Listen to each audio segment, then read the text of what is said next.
کہ ارشاد اللہ تبارک و تعالیٰ کے ارشاد کا مفہوم ہے. اس طرح لکھے رابطہ کی علامت نیچے انورٹڈ کوما جسے آپ کہتے ہیں یعنی وبین میں آپ نے وہ حوالہ لکھ دینا ہے.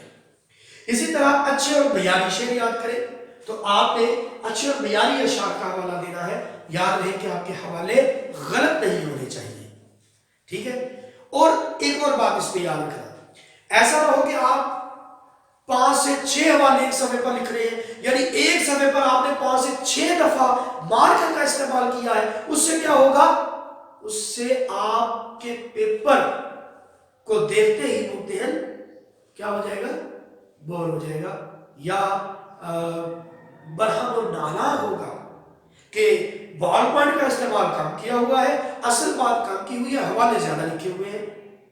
حوالے تو آپ لکھ رہے ہیں اپنی بات کو ثابت کرنے کے لیے, لیکن کیا کر رہے ہیں, اپنی بات لکھ ہی نہیں رہے, حوالے لکھتے جا رہے ہیں. ٹھیک ہے. تو وہاں پہ ایک تناسب ہونا چاہیے. آپ یہ کر لیں کہ ہر صفحے پر 2 دفعہ مارکر کا استعمال کر لیں. شعر کی تشریح میں تو کل صفحے 2 ہیں, ایک شعر کی تشریح کے لیے تو کتنے حوالے بن جائیں گے, 4 بن جائیں گے. ہاں اگر دونوں صفحوں پر ملا کر 5 کر لیتے ہیں, مثلا ایک صفحے پر 2 اور ایک صفحے پر 3, تو اس میں بھی مذائقہ نہیں ہے.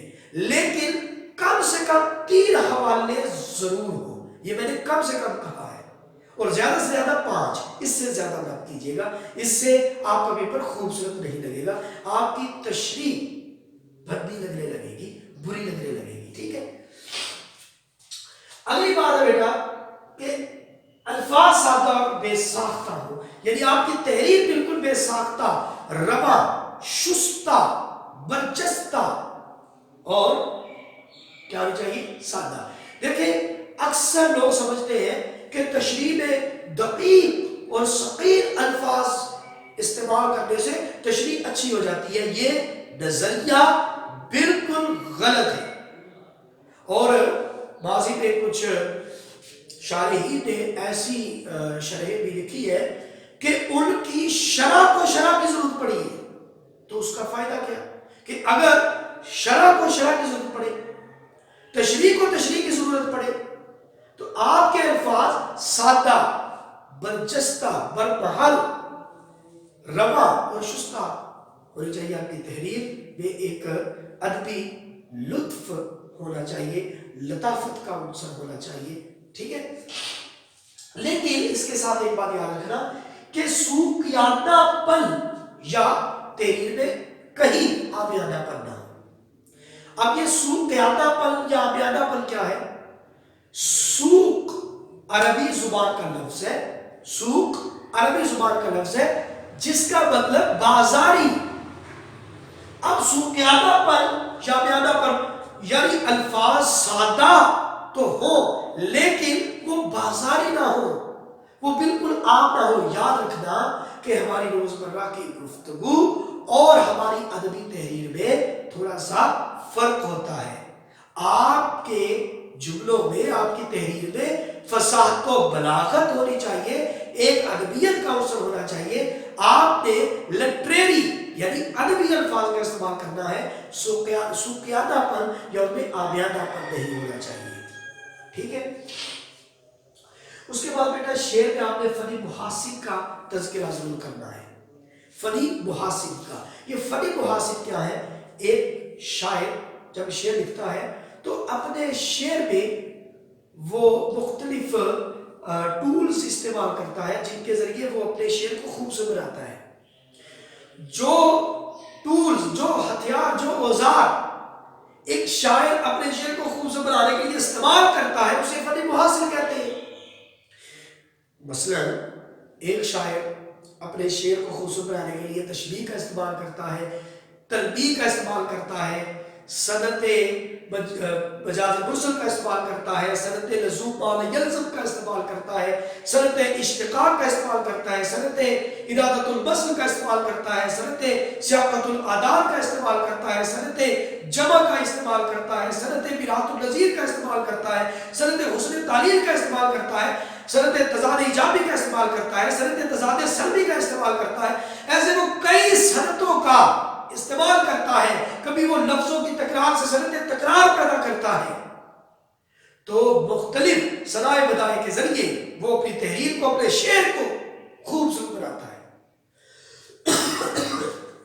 تو آپ نے ان فنی محاسن کا تذکرہ ضرور کرنا ہے جس کے ذریعے ایک شاعر نے اپنے شعر کو خوبصورت بنایا ہے، ٹھیک ہے جی۔ اس کے بعد بیٹا تمام ممکنہ تشریحات و مطالب کو آپ نے ذہن میں رکھنا ہے۔ دیکھیں غزل کا جو شعر ہوتا ہے یہ بیٹا کئی پرتیں ہوتی ہیں، اس میں کئی پرتیں کھلتی ہیں۔ کبھی شاعر عشق حقیقی میں بات کرتا ہے، کبھی عشق مجازی میں۔ اب ہم نے تشریح عشق حقیقی میں بھی کر دی ہے، عشق مجازی میں بھی کر دی ہے۔ ایک شعر کے جتنے مطلب نکل سکتے ہیں آپ نے ان سب کا تذکرہ کرنا ہے پیپر میں، اور ہر پرت کھولتے ہوئے اپنی بات کو ثابت کرنا ہے۔ مثلا آپ کہہ رہے ہیں کہ اس شعر میں شاعر نے اللہ تبارک و تعالیٰ سے محبت کا اظہار کیا ہے، تو اللہ سے محبت کے متعلق آپ نے شعر لکھ دینا ہے۔ اگر محبوب مجازی کی محبت اس کا اظہار کیا تو اس کے حوالے سے شعر۔ اب اگر محبوب کی اس کو جمال کی تعریف کر رہے ہیں تو اس کے حوالے سے شعر، کسی معاشرتی پہلو پر بات کر رہے ہیں تو اس کے حوالے سے شعر۔ تو ایک شعر کی تشریح کرتے ہوئے آپ جتنی پرتیں بھی کھولیں گے، ہر پرت کھولتے ہوئے آپ نے اس کے متعلق کوئی حوالہ بھی شعر ضرور لکھنا ہے، ٹھیک ہے بچوں۔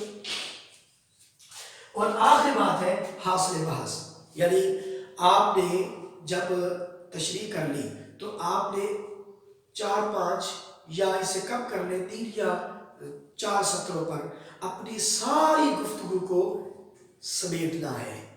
یعنی تشریح کرنے کے بعد آپ نے سمندر کو، دریا کو کوزے میں بند کرنا ہے، آپ نے اپنی ساری گفتگو کو سمیٹنا ہے، اور یاد رہے کہ تشریح کا آغاز اور اختتام پرشکوہ ہونا چاہیے۔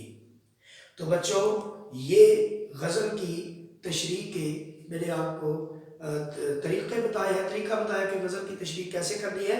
ان میں چند باتیں ایسی ہیں جو آپ کو پورے پیپر میں ذہن میں رکھنا ہوگی، پورے پیپر کے حوالے سے۔ مثلا کٹنگ سے اجتناب کرنا ہے، جملے شستہ، رواں، برجستہ، برمحل ہو، اور اس میں سوقیانہ پن اور عامیانہ پن نہیں ہونا چاہیے، جملوں کی تکرار نہیں ہونی چاہیے۔ تو یہ باتیں آپ کے پورے پیپر میں اپلیکیبل ہوگی، یعنی پورے پیپر میں آپ نے ان باتوں کا خیال رکھنا ہے، اور باقی جو باتیں میں نے غزل کے حوالے سے بتائی ہیں ان کو بھی آپ نے ذہن میں رکھنا ہے انشاءاللہ تبارک و تعالی۔ ہم اب میر تقی میر کی غزل شروع کریں گے اگلے لیکچر میں۔ جب تک کے لیے اجازت چاہتا ہوں، اللہ حافظ۔